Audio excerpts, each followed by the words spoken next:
All right, today we're diving into something pretty special. It's an Iranian dish that's, well, it's way more than just a meal. It's like a story, a piece of art, and a tradition all rolled into one and served up in a bowl. And that brings up a pretty big question, right? I mean, can a dish, just a bunch of ingredients simmered in a pot, really tell the story of an entire nation? Can it really hold the history, the culture, the whole spirit of a people? Well, when it comes to Sholeh Ghalemkar, the answer is a huge, resounding yes. This is not just food, you guys. It's basically a living story of Iran. So let's get into it and see how that's even possible. Okay, so first things first. You've got to think of this as way more than just a recipe. We're talking about a genuine cultural artifact. In fact, the source material calls it, get this, a philosophy you can eat. How cool is that? And this quote, it just nails it, doesn't it?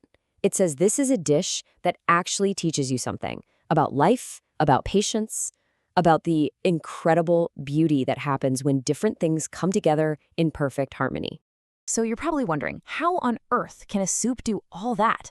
Well, the secret, it actually starts with the name. The name itself is a little masterpiece of storytelling. The real key here is that word Ghalemkar. Now, Ghalemkar is a type of beautiful, traditional Iranian fabric.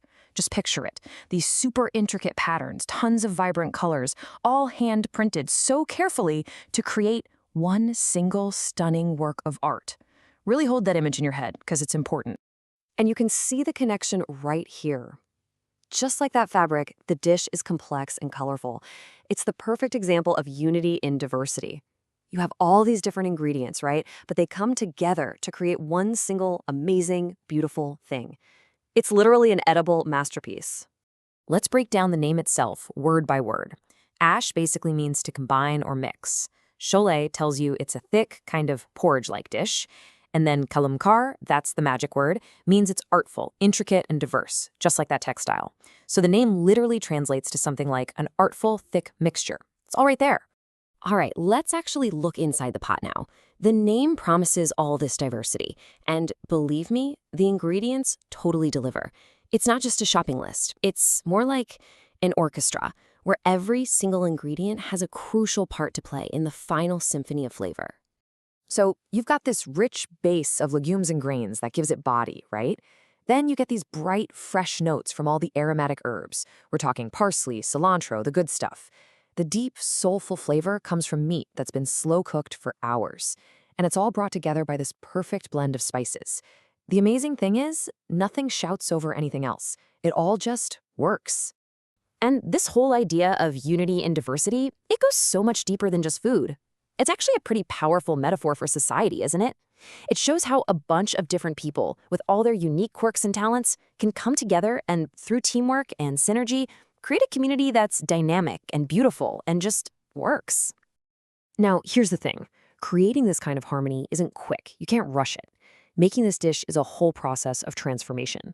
It's almost like alchemy, where the two most important ingredients are just time and a whole lot of patience. It all starts with gathering all those different ingredients. Then comes the long, slow simmer. We're talking hours and hours, where everything starts to transform. After that, you've got the constant stirring, which is a total ritual of patience and focus.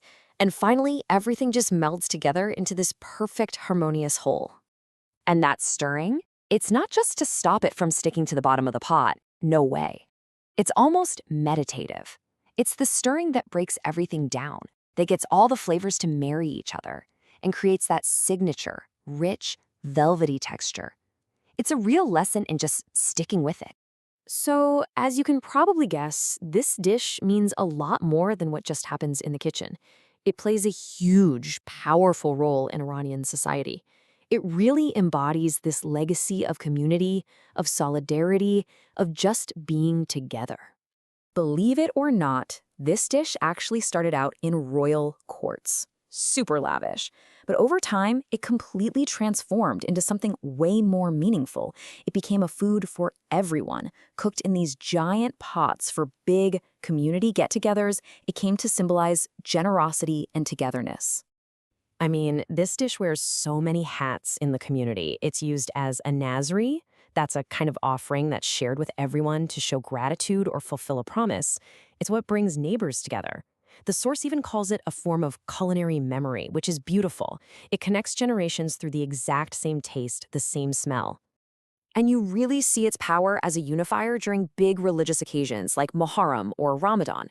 The whole act of making it and sharing it together, it's a communal ritual that literally strengthens the bonds of the community, the very fabric of society.